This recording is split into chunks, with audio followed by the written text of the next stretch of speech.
ẹ káàbọ̀ sórí ìkànnì wọn fọbalẹ̀ fún dáadáa fídíò tó ń ṣe ẹgbẹ́ wa a sì máa pílẹ̀ fún ẹ̀wọ̀ ẹ̀wọ̀n àkọ́kẹ́ fìdílé àbí kẹ́ fìdílé ẹ̀kọ́ kẹ́ máa bá wa ká lọ bọ́ ìtúpẹ́ ẹ̀pẹ̀ àṣírí nínú fídíò ẹ̀wọ̀ gẹ́gẹ́ bẹ́ẹ̀ tí mo pé táwọn bá ti rí àwa kì í sọ ẹ̀wọ̀ ẹ bá wa subscribe kí lè máa jẹ àǹfààní kọ́ńtẹ́ẹ̀tì wẹ́lẹ̀ lágbo òṣèré ẹ̀wọ̀ láìfò papọ̀lọ̀ pẹ̀lọpẹ̀jù fídíò náà rèé ẹ̀ka sojú abẹ́ ń kó. mo ní ẹ̀yin olórí wa ẹ̀yin tẹ́ wà ní ipò agbára ẹ̀yin tẹ́ wà ní ipò àṣẹ ẹ̀yin fàyè wa ṣòṣèlú.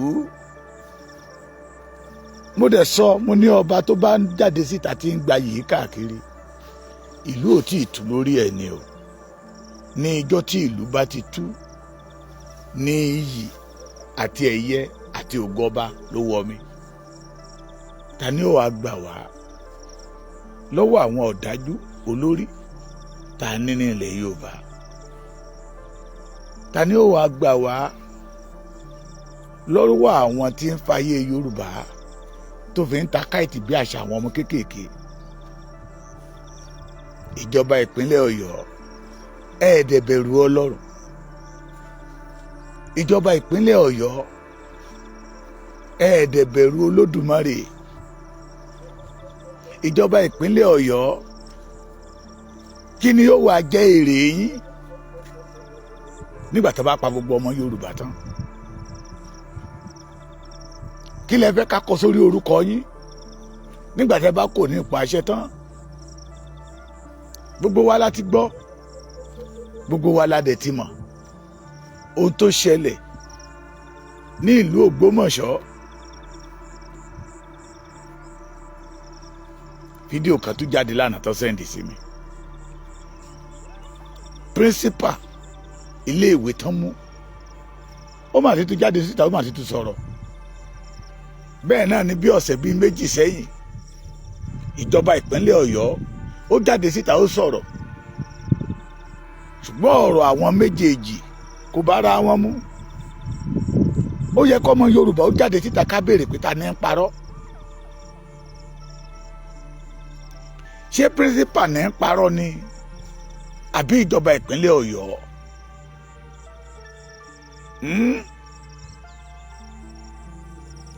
ṣé tó bá jọ pé ọmọ wọn ó wà nírú ipò tí àwọn ọmọ kéékèèké yẹn wà pẹ̀lú pírísípà, ṣé irú ọwọ́ àti irú géè tí wọ́n ń gbà yìí náà mọ̀ fàyè ọmọ títí wọn gbà? ẹ má gbàgbé o pé ẹnìkan ló mọ̀ o. ẹ má gbàgbé pé tẹni tó dé la rí.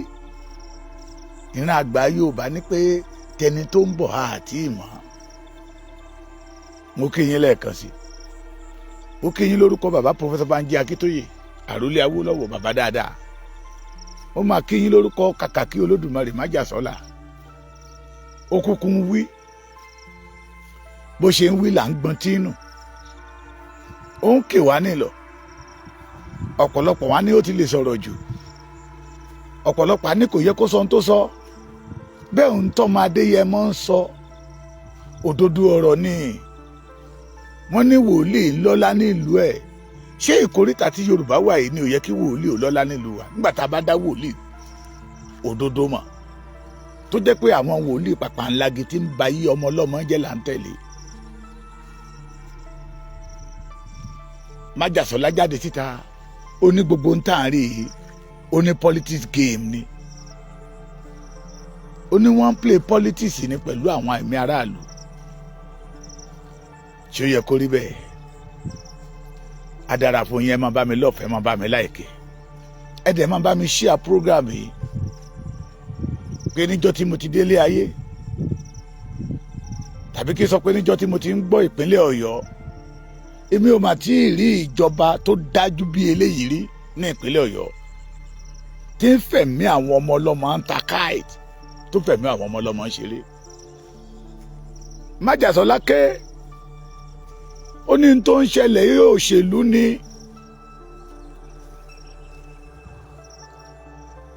agbẹnusọ ilé ìgbìmọ̀ aṣòfin Ọ̀yọ́ òun náà jáde síta ó ní kọ̀ǹdíṣàn tí àwọn tó jí àwọn ènìyàn wa gbé ó ní kì í ṣe condition tí àwọn lè tẹ̀lé ó ní orí ìjọba tó bá lè tẹ̀lé kó jáde síta kó wá sọ. Gbogbo yín lẹ gbọ́n gbogbo tán náà ní kankan wá ilus bus méjì àbí 1 billion pé wọ́n gbẹ́dọ̀ gba ṣàríà láàyè kán dẹ̀ tún fún wọn ní ìbọn àtọ́ta àbọn. Ó ní kò sí gọ́ọ̀mẹ̀ntì tó máa gbarú ẹ̀. Gbogbo wa bá pariwo pé ẹ̀mí àwọn tó wà ń bẹ̀ ẹ̀mí àwọn tó ṣe kinní kankan. Tíṣà tó wà nínú gbogbo ti wá jáde síta pé wọ́n ń fi ayé wọn play òṣèlú ni. Pé gbogbo ohun tí ìjọba Ọ̀yọ́ ní pé àwọn ará bíbá ń béèrè kọ́nà ń béèrè. Kí ló dé tí ìjọba ń fa ayé àwọn ọmọ ọlọ́mọ ọmọ kéékèèké ọjọ́ ọ̀la wa tó fi ń parọ́? Tí ò bá jẹ́ pé ìjọba ò dájú. Má ṣe play fídíò principal fòye fún yín. Ó ní nínú igbó tán wà wọn fọ́ọ̀sì wọn kán kírun. Nínú igbó tán wà wọ́n béèrè 1 billion. Ó ní wọ́n béèrè ṣàríà. Ó ní wọ́n béèrè ọta àbọn. Kí ló tún ní wọ́n béèrè? Ó dárúkọ pé wọn ò béèrè ẹ̀. Ó ní ṣùgbọ́n tán béèrè ni pé àwọn èèyàn wọn tí ìjọba mú kán tú wọn lẹ̀ káwọn náà lè tú àwọn lẹ̀. Kí ló dé tá à ń pa ayé àwọn ọmọ Yorùbá ń play politics?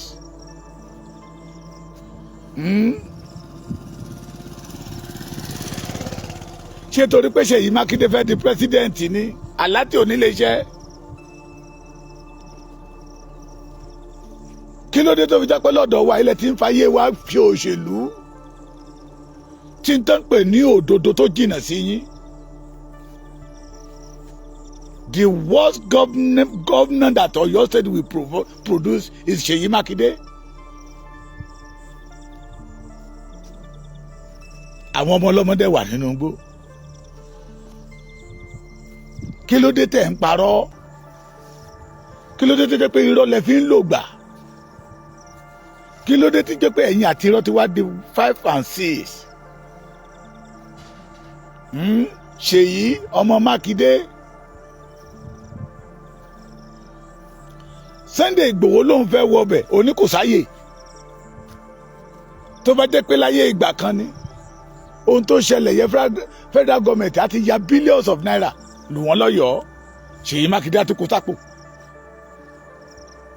Ọ̀pọ̀lọpọ̀ ọ̀rọ̀ tí Fáyọ̀ṣe sọ táwọn kan sọ wípé ìjà tó wà láàrin Fáyọ̀ṣe àti Ṣèyí ló jẹ́ kí Fáyọ̀ṣe máa sọ gbogbo nǹkan tó ń sọ yẹ. Ọ̀rọ̀ tí Fáyọ̀ṣe sọ tí àwọn ọ̀pọ̀lọpọ̀ ń sọ wípé propaganda òṣèlú ni. Ọ̀rọ̀ tí Peter Ayọ̀ Fáyọ̀ṣe sọ tó nítorí pé àárín òun àti Ṣèyí Mákindé ògún ni, ṣé gbogbo ọ̀rọ̀ yẹn ò ti ń já sí òótọ́ náà? Wọ́n ní ó jọra wọn kò jọra wọn, eégún àtiró wọlé èèyàn àtiró jáde. Láyé ìgbà tí bọ́ǹbù ṣẹlẹ̀ ní Ìbàdàn, ṣó dìgbà tí à ń ka burú bá ṣẹlẹ̀ torí pé kẹ́ ẹ lè rówó gbà ní federal government lọ́wọ́ federal government? Ọmọ mẹ̀kúnnù kò ráyé wá lọ́wọ́ yín.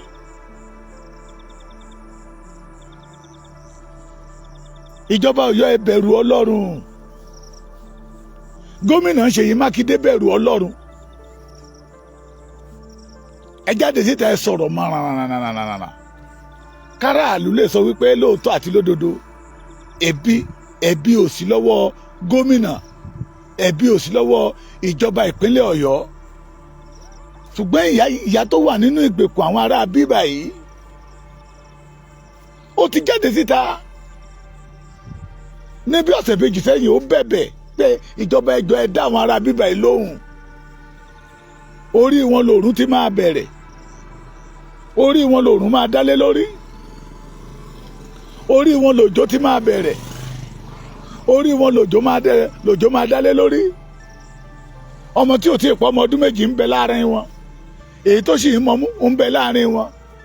Tí ẹ̀rọ tọlọ́run máa wọn ọmọ yẹn lára lójú ayé wa, torí pé our brother Ṣèyí Mákindé want to play politics náà pa odidi mass teacher. Wọ́n dùn bẹ́ẹ̀ ni dú ẹran iléyà. ẹ̀yin náà sọ fún wa pé wọ́n ń béèrè 1 billion wọ́n ń béèrè ọta àbọ̀n wọ́n ní pé ẹ gbọ́dọ̀ gba sàríà wọlé àbí bẹ́ẹ̀ kọ́ àti in-laws méjì obìnrin yẹn ti wá jáde síta pé kò sí ní tó jọ ọ́ ẹ̀yin àgbààgbà ìpínlẹ̀ Ọ̀yọ́ ẹ̀ ń wòran ni gbogbo ẹ̀yin ọmọ Ògbómọ̀ṣọ́ ajílété ẹ̀ ń wòran ni ẹ lọ ya Ṣèyí Mákindé ní ọ́fíìsì tí ìjọba bá máa pa gbogbo ìpínlẹ̀ ọmọ Ògbómọ̀ṣọ́ run kí Ṣèyí Mákindé kúkú pa gbogbo yín run tó bá dẹ̀ jẹ́ gbogbo wa náà la máa lọ ya bọ́ Ṣèyí Mákindé kókó ká mọ̀ pé Ṣèyí Mákindé ló pa gbogbo ilẹ̀ Yorùbá run pẹ̀lú irọ́ tó jáde tó ń fi irọ́ ṣẹ̀ṣọ́ tá a rò pé ó lọ́gbọ́n lórí láì mọ̀ pé ọgbọ́n ìkà níbẹ̀ lórí wọn mi morúkọ spíkà Ọ̀yọ́ state o irú ẹni tó yẹ kó sọ lókùúta pa ni ọ̀dájú abiyamọ ni wọ́n torí ọ̀rọ̀ òṣèlú torí pé ẹ fẹ́ tẹ́ àwọn ará bíbà yìí lọ́rùn kán lè sọ wípé you are good ẹ torí ẹ sọ ayé àwọn ọmọ Yorùbá dá lánàá kiri káàkiri gbogbo àgbáyé ẹ̀yin ọmọ Ọ̀yọ́ ẹ̀yin ọmọ Ògbómọ̀ṣọ́ àsìkò tẹ́ ẹ gbẹ́dọ̀ dìde rè kẹjà àsìkò tẹ́ ẹ gbẹ́dọ̀ dìde rè kẹjà ó lè yẹ billions of naira lórí security tó ní Ṣèyí Mákindé ti gbà lórí local government yẹ kí ló dé tí gbogbo yín ya ọ̀dájú mo máa ń sọ tí àwọn bàbá tó ṣèjọba fún alánàá tó bá ya ọ̀dájú bíi títí yín bí orú ẹ̀yin tẹ́ ẹ ṣèjọba lónìí ìkankan nínú yín ò ní sí láyé mọ́ because I see Speaker of Oyo State as a young man Ṣèyí Mákindé gan young man ni tí àwọn bàbá Lámádé Ṣìnà àwọn ìjọba tó ti kó Kọ́lápọ̀ Ìṣọ̀lá tí wọ́n wá ṣe ìjọba bẹ́ẹ̀ yìí ṣèjọba lọ́yọ̀ọ́ yìí irú ẹ̀yin wọn ti fi yín rúbọ dànù táwọn bá ya ọ̀dájú tẹ̀yìn bẹ́ẹ̀ yìí ṣe ya ọ̀dájú yìí. Yorùbá wípé olóòótọ́ ìlú òun ló ṣìkà ìlú ẹni tó dìde twice lẹ́ẹ̀mejì ọ̀tọ̀ọ̀tọ̀ ló máa dé yẹmọ́ ti pe ìpèpè ẹ̀yà ẹ̀ máa bọ̀ ẹ wá bá mi Ìbàdàn à ń lọ sí inú gbóyè l'Ógbómọ̀ṣọ́ Ṣèyí Mákindé ò máa gbà torí pé ó retí owó lọ́dọ̀ federal government torí pé tí wàhálà bá ti ṣẹlẹ̀ ní state wọn the next state tán retí ni kí federal government kó ya bílíọ̀nù lù wọ́n ẹ wá lọ àánú àwọn tó pera wọn l'Àmọ̀tẹ́kùn ló ṣe mí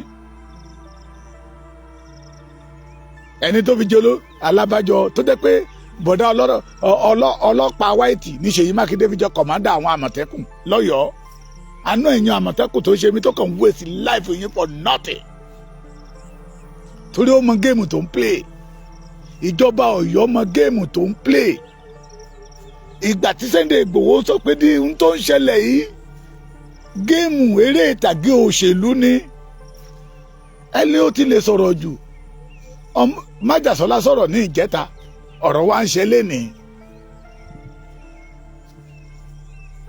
kí lẹ̀ ń wa ilé ayé yìí mọ́yà fún tẹ́ ń gbélé ayé bíi pé ẹ̀ ní kúrò ńjọ́ kan bẹ̀ tẹ́ ń jayé bí ẹni jẹṣu ẹ ti gbàgbé pé àwọn kan wà lánàá wọ́n ti lọ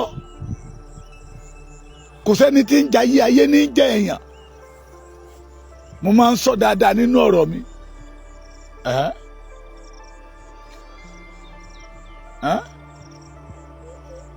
bàbá ọmọ ẹ kò sẹ́ni tí ń jayé ayé ni máa ń jẹ́ èèyàn bá mi fò kò lé ẹyẹyẹ dànù kò lé bi pé kó kú ó ti lọ ara ló máa pa ó tẹ̀ dá ibi tó ti máa kú ló lọ́ba sí kò sẹ́ni tí máa ń jayé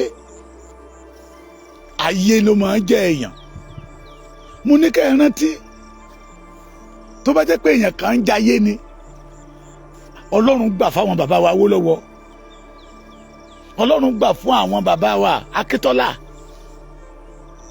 Ọlọ́run gbà fáwọn bàbá wa kọ̀ọ̀kan bẹ́ẹ̀ nílẹ̀ Yorùbá. Wọ́n á ti jẹ ilé ayé yẹn tán kí irú ẹ̀yìn tó dé, ṣùgbọ́n nítorí pé kò sẹ́nìyàn kan tí ń jayé ayé ní máa jẹ́ èèyàn. Ṣèyí Mákindé ò retí ọjọ́ ọ̀la, àtẹ̀yìn gbogbo tẹ̀ ń bá ṣèjọba lọ́wọ́, ìkà nìyí, ìkà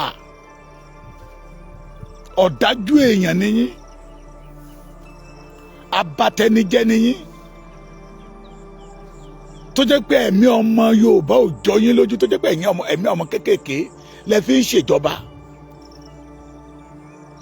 Ẹ wá rúdúrú irọ́ tẹ́ ẹ pa dáadáa síta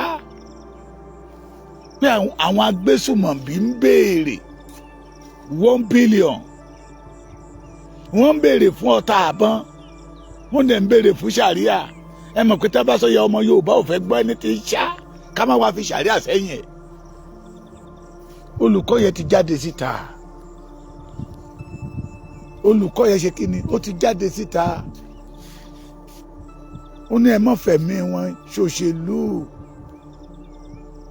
ẹ má fẹ̀mí wọn parọ́ mọ́. Ó ní gbogbo ohun tí ìjọba ìpínlẹ̀ Ọ̀yọ́ sọ ó ní irọ́ ni. Ó ní àwọn èèyàn wọn tó wà nínú ìgbèkùn làwọn yẹn ń béèrè fún.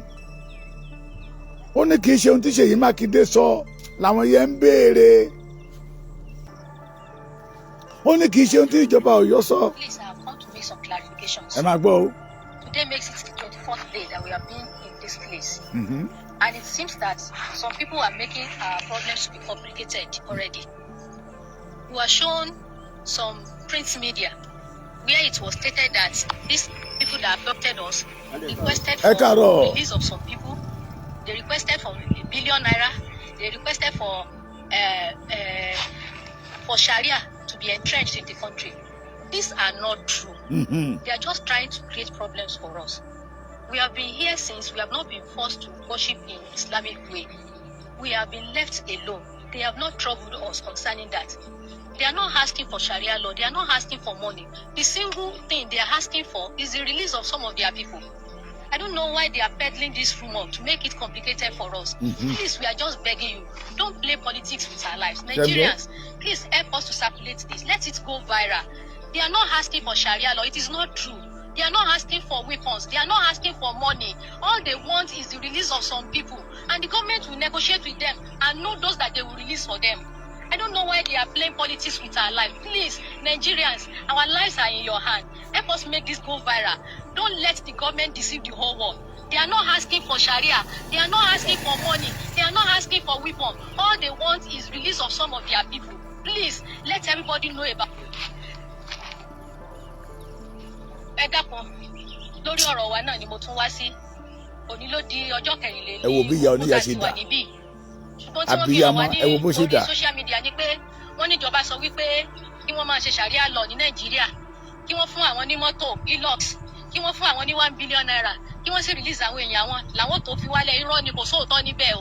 Wọ́n kàn fẹ́ sọ̀rọ̀ yìí di ńlá fún wa ni wọ́n fẹ́ fẹ̀mí wa ta wọ́n ké ni o. Ẹ dákun ẹ ṣàánú wa, ẹ bá wa jẹ́ kí gbogbo èèyàn mọ̀. Ohun kan ṣoṣo tí wọ́n béèrè fún òun náà ni kí wọ́n fi àwọn èèyàn wọn kan sílẹ̀. Wọn ò béèrè owó lọ́wọ́ wọn, wọn ò béèrè mọ́tò lọ́wọ́ wọn, wọn ò béèrè ìbọn lọ́wọ́ wọn, wọn ò béèrè Sharia lọ́wọ́ wọn. Látijọ́ tá a ti débì wọn sọ pé dandandandan ká máa kírun níbí. Wọ́n fi wá sílẹ̀ jẹ́jẹ́ wa ni. Ẹ dákun ẹ jọ̀ọ́, ẹ má jẹ́ kí wọ́n sọ̀rọ̀ yìí di ńlá mọ́ wa lọ́wọ́. Ẹ má jẹ́ kí wọ́n bà tiwa jẹ́. Ẹ dákun, ẹ̀mí wa ó wà lórí okùn ni. Ẹ dákun torí Ọlọ́run, ẹ jọ̀ọ́, ẹ bá wa jẹ́ kí gbogbo àwọn tó yẹ ó gbọ́. Ohun kan ṣoṣo náà ni wọ́n béèrè fún, the release of their people. They have not asked for any other thing. Wọ́n béèrè any other thing. Ẹ jọ̀ọ́, ẹ má jẹ́ kí wọ́n tún yírọ̀ ìmọ̀ wa lẹ́sẹ̀. Ẹ dákun, ẹ jọ̀ọ́, ẹ ṣàánú wa. Ẹ dákun, ẹ jọ̀ọ́. Please, I have come to make some clarifications. Ṣé ẹ ti ń gbọ́? Ṣé ẹ ti gbọ́? Ẹ já wa gbé sínú ara wa wò. Kéènìyàn kan kó wọ aṣọ kan láì ṣe wèrè for good 24 days. Tí ìjọba tó ń gbowó lọ́wọ́ lórí aráàlú fún ààbò, fún ìjọba tó ń sọ wípé òun ni #1 security man ní state yẹn, kó dẹ̀ tó máa fi wọ́n parọ́ torí gbogbo ọ̀pọ̀lọpọ̀ nínú wa la àmọ́ géèmù yìí during the Buhari regime bóyá bàbá wa Tinubu ti stop ẹ̀ now I don't know but this one will give baba Tinubu opportunity to stop it níbi tí state tẹ́ bá ti pẹ́ pé wọ́n jiyàn gbé ìjọba abẹ yọmọ ọjọ́ yọmọ yọ ni gómìnà abẹ yọmọ ọjọ́ yọmọ yọ ni àwọn house of assembly tó wà bẹ yọmọ ọjọ́ máa yọ ni torí owó dé ni ṣìkìṣìkì máa mì owó dé federal government àwa release billions of naira pé ká lọ fi tako ẹ̀ ká lọ fi tako insecurity ká lọ fi tako ìṣẹ̀lẹ̀ tó ṣẹlẹ̀ ń bẹ̀ tẹ́ bá wá pé àwọn ọlọ́pàá bíi 8 àti àmì bíi 4 sí ìlú tẹ́ bá ti ṣe wúruwúru bí láàrin ọ̀sẹ̀ bíi 2 bíyá 5 billion 10 billion náà fọlọ́ àmì kan fọlọ́pàá ní 5 million ẹ̀ tún gbọ́n kankan bẹ̀ mọ́ during the Buhari regime that is their system that is the way ó ṣẹlẹ̀ ní state tí mo wà yìí ó ṣẹlẹ̀ lóńdó dáadáa àmì iye bílíọ̀nù tó ń gbà tábà ti gbọ́ pé àwọn Fúlàní yẹn jiyàn gbé but náà ó dàbí pé bàbá Tinubu ti stop ẹ̀ torí tí bàbá Tinubu ò bá stop ẹ̀ ti gbọ́ pé Ṣèyí Mákindé ti gba owó rẹpẹtẹ lórí tó ṣẹlẹ̀ yìí ọ̀dájú làwọn eléyìí ò wá láti wá ṣèlú wọ́n wá láti wá bàlújẹ́ ni wọ́n wá láti wá pàlórun ni torí ńgbà tí Sunday Igboho ń sọ wípé géèmù òṣèlú lélẹ́yìí ọ̀pọ̀lọpọ̀ nínú wa sọ wípé àìkàwé ọmọkùnrin yìí ń dà láàmú bẹ́ẹ̀ lóòótọ́ Sunday Igboho kàwé ṣùgbọ́n ó kọ́gbọ́n orí ṣé ohun tí Sunday Igboho sọ lánàá ṣé kò wá ṣe lénìí ẹni bí ahun ní Yorùbá ni ló máa rí ahun kí ìwájọ wà ní jọ̀rẹ́jọ̀rẹ́ ọ̀rẹ́ mi jọ mí mo jọ̀rẹ́ mi abatẹnijẹ́ pẹ̀lú ọ̀daràn pẹ̀lú ọ̀dàlẹ̀ kò sí ìyàtọ̀ nínú wọn làwọn Yorùbá máa ń wí alábàjọ tó fi jẹ́ pé ọlọ́pàá funfun ló fi ṣe kọ̀mándà ṣé ẹ̀yin náà ti gbọ́ pé lára àwọn ọmọ ogun 5 million àwọn ọmọ ogun tó wà ńlẹ̀ ṣẹ́pẹ́ṣẹ́pẹ́ ó wà lára àwọn ló lọ jí ọmọ àbúrò Pẹ̀kẹ̀lẹ́mẹ́sì àti Pẹ̀kẹ̀lẹ́mẹ́sì náà lọ jí wọn gbé.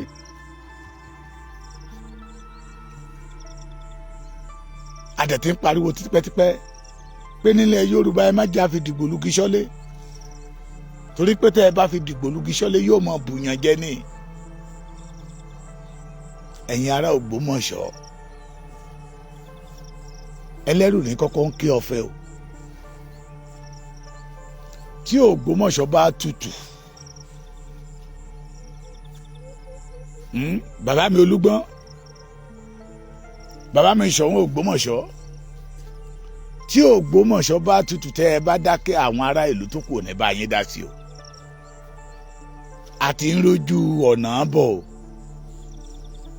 wọ́n ní àwọn agbésùmọ̀bí láwọn máa gba billions wọ́n máa gba in-laws wọ́n máa gba igbá wọ́n máa gba owó wọ́n máa gba kókó bàbá àṣàsùn ìyá obìnrin tó wà nínú ìgbèkùn ti jáde síta pé kò sí ní tó jọ bẹ́ẹ̀ o pé ìjọba ìpínlẹ̀ Ọ̀yọ́ ń fàyè wọn play òṣèlú ni wọ́n fàyè wọn gbá géèmù òṣèlú wọ́n fàyè wọn gbá géèmù òṣèlú mo rọ gbogbo àwa ọmọ Ògbómọ̀ṣọ́ ẹja tú jájá ká tú yájá jáde síta ẹni bá ní ọ̀kadà ẹni bá ní márúwá ẹni bá ní mọ́tò kódà ẹni tó bá ní kẹ̀kẹ́ ẹ jẹ́ kí gbogbo wa wọ́ lọ sí Ìbàdàn we should not allow Ṣèyí Mákindé to come out in that office kọ́mọ̀ pé lóòótọ́ lódodo ohun tó ṣubú lù yìí ó ká yín lára ńgbà yẹn làwa tó kù ṣe máa dá sí o láì jẹ́ bẹ́ẹ̀ more is still coming torí téèyàn bá ti gba tó bá ti fi ọ̀dájú di olórí ìlú ìwà bí ọ̀dájú yìí kúrò nínú ayé wọn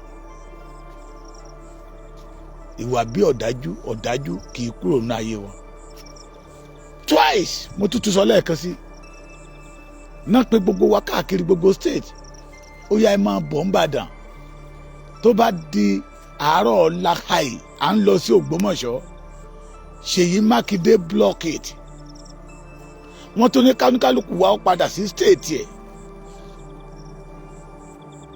ó tún di ọjọ́ kẹta ẹ̀ Májàsọ́lá aláàánú mẹ̀kúnnù olólùfẹ́ mẹ̀kúnnù abiyamọ tòótọ́ tó ní ẹ máa bọ̀ sẹ́ẹ̀ òun gbọ́ igbe àwọn ọmọ kéékèèké yẹn nínú igbó kò jẹ́ kóun lórí ọ̀fẹ́ àti sùn Ṣèyí Mákindé àtàwọn ìjọba ẹ̀ máa tún búlọ̀kì ẹ̀gẹ́ kí àwọn àgbààgbà tó ní pé ìwọ dúkúrú náà ṣáà máa wòran já máa wọ ipasẹ̀ tó máa gbé já máa wo ohun tó fẹ́ ṣe kó ní ìjọba ń ṣiṣẹ́ lọ́wọ́ ìgbà tí ìjọba máa ṣiṣẹ́ lọ́wọ́ ló ní wọ́n ní kán lọ mú bílíọ̀nù kán lọ kó ọta ìbọn wá kí gbogbo wọn dẹ̀ di ṣàríà obìnrin tó wà nínú igbó yẹn ti wá dáhùn lénìí ó ti sọ̀rọ̀ síta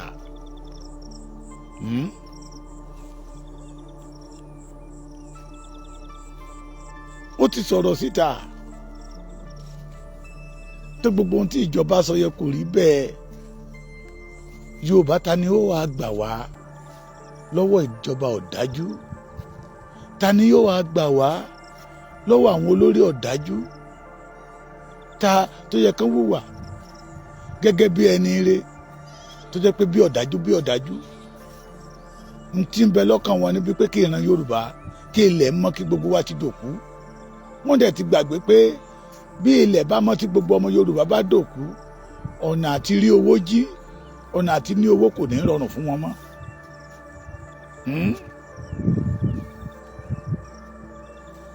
Yorùbá ẹja máa fúnra